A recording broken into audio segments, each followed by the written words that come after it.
नमस्कार दोस्तों, मैं शालिनी आप लोगों का स्वागत करती हूँ। दोस्तों, हम पढ़ रहे थे प्रयत्न। प्रश्न में हमने पढ़ा अभ्यांतर प्रयत्न। अब उसके बाद नंबर दूसरा हमारा आता बाह्य प्रयत्न। दोस्तों, अभ्यांतर प्रयत्न जो होता है 5 प्रकार का होता है, बाह्य प्रयत्न जो होता है 11 प्रकार का होता है। तो आइए एक एक करके बाह्य प्रयत्न पे हम बातें करते हैं। बाह्य प्रयत्न में कुछ प्रयत्न ऐसे हैं जो हमारे एग्जाम पॉइंट ऑफ व्यू से बहुत ही इम्पोर्टेंट हैं, जो कि अक्सर एग्जाम में पूछे जाते हैं। तो आइए हम देखते हैं वो कौन कौन से हैं। तो ये 11 प्रकार सबसे पहले हम देखते हैं। नंबर 1 हमारा आता है विवार, श्वास, अघोष। ये सबसे पहले आपसे पूछ लिया जाता है ये क्वेश्चन, बाह्य प्रयत्न आपके कितने प्रकार के होते हैं? तो आपका आंसर होगा 11 प्रकार के होते हैं। देन एक एक का नाम हम देखते हैं। विवार, श्वास, अघोष, संवार, नाद, घोष, अल्पप्राण, महाप्राण, उदात, अनुदात, स्वरित। अब हम इन 11 को एक सूत्र के रूप में हम पढ़ते हैं, जिससे हमें याद करने में आसानी रहेगी। तो आइए एक एक करके हम सबको एक सूत्र के माध्यम से देखते हैं। तो नंबर 1 हमारा आता है विवार, नंबर 2 हमारा आता है श्वास, नंबर 3 हमारा आता है अघोष। घोष अघोष आप लोगों ने पढ़ा होगा हिंदी में, मैंने आपको एक वीडियो में पढ़ाया है। तो अब हम देखते हैं कि घोष अघोष सब होती क्या है। इसका एक सूत्र है दोस्तों, खरो विवारा श्वासा अघोषा। अगर आप खर प्रत्याहार पढ़े होंगे, इसमें तो मैं प्रत्याहार नहीं पढ़ा रही हूँ, बस थोड़ा सा इंट्रो दे रही हूँ आपको समझने के लिए, और संस्कृत में आप पढ़ेंगे। तो इसमें आप अगर ये फार्मूला याद रखेंगे तो आपको ये याद रहेगा कि ये तीनों हमारे किस में आते हैं। खरो, इसमें तीनों का नाम देखिए आ जा रहा है ना। नाम याद करने के लिए स्पेशली इस सूत्र का हम उपयोग कर रहे हैं। खरो विवारा श्वासा अघोषा।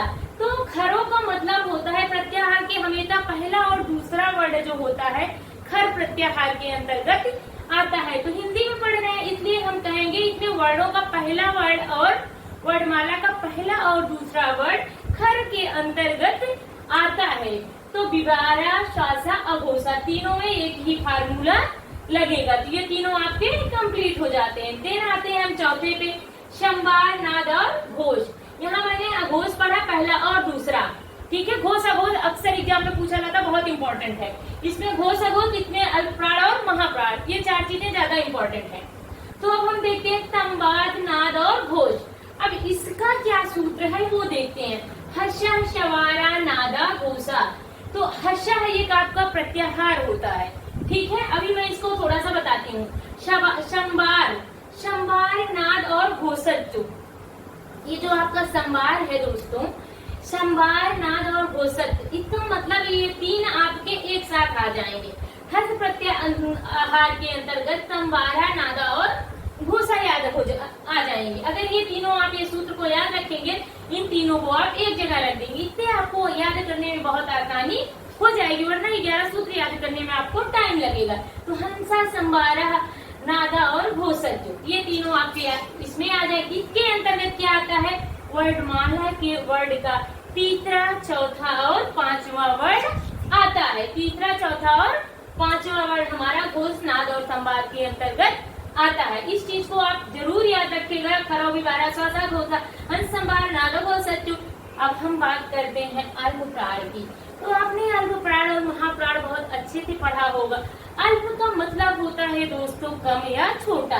तो जितने वर्णों के प्रथम, तृतीय और पंचम वर्ड आए, पहला, तीसरा और 5वां वर्ड जितने आए, इसे हम अल्पप्राण कहते हैं। इसमें ऊष्म अंतस्थ व्यंजन को भी समाहित किया गया है।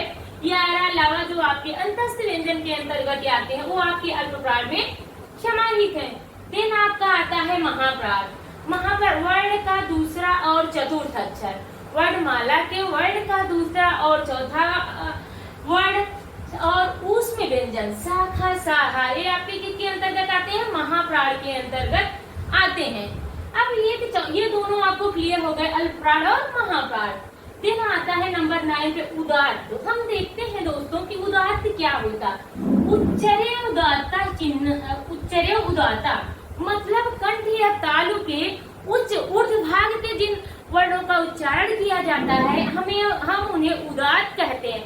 जब भी हम उदात्त व्यंजन को पढ़ते हैं तो उसके लिए हम किसी भी चिन्ह का प्रयोग नहीं करते। चिन्ह मीन्स जब हम अनुदात और स्वरित व्यंजन का प्रयोग करते हैं, कुछ चिन्हों का प्रयोग करते हैं जो कि हम उदात में नहीं करते। उच्चरे उदाता मतलब उच्च भाग के, ऊर्ध्व भाग के, तालु के ऊर्ध्व भाग के जिनका उच्चारण होता है उसे हम उदात व्यंजन कहते हैं।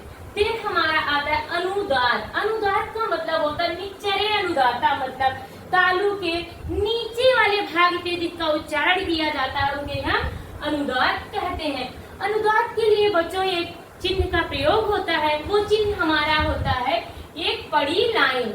एक पड़ी लाइन जो होती है उसे हम अनुदात के अंतर्गत लिखते हैं। जैसे ये पड़ी लाइन क्या, मान लीजिए कि का लिखे, उसके नीचे जब कभी लाइन लग जाती है तो ये चिन्ह आपका क्या हो जाएगा, अनुदात का चिन्ह होगा। उम्मीद है कि अनुदात आपको समझ में आया होगा। देन हमारा नंबर 11 है दोस्तों स्वरित। स्वरित वाहिप्रत। स्वरित में क्या है, समाहारा स्वरिता। समाहार का मतलब दोस्तों समाहित करना। तो क्या समाहित करना, उदात और अनुदात जिन वाले प्रयत्नों में उदात और अनुदात व्यंजन प्रयत्नों को समाहित किया जाता है उसे हम स्वरित प्रयत्न कहते हैं। ये स्वरित समाहारा स्वरिता। समाहारा स्वरिता मतलब उदात और अनुदात को जितने समाहित करते हैं उसे हम स्वरित कहते हैं।